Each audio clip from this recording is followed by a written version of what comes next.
People think that, oh, if I do Dharma protective practice, we do Setra very strong, Benden Hama very strong.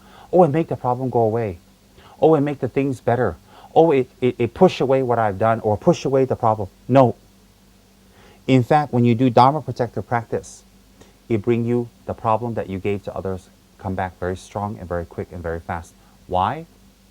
Because the protector loves you and cares about you, and you made an affinity, and they want to clear it so that you don't suffer it later when you die. You may not think that experiencing obstacles now is beneficial. You may not think, but that's your mind. But experiencing obstacles now is better. Example, if we were to get sick, it would be much better to get sick in Malaysia than, no offense, than here.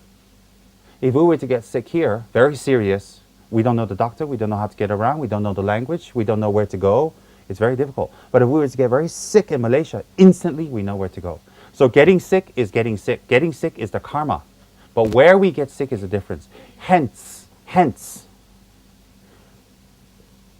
whatever we experience now with the Dharma, with our knowledge, with our Dharma friends, with the support we have, whatever we experience now, when our mind is clear, when we have the ability to do something, we have money, whatever experience now is easier to overcome than if we were to experience it in our next life.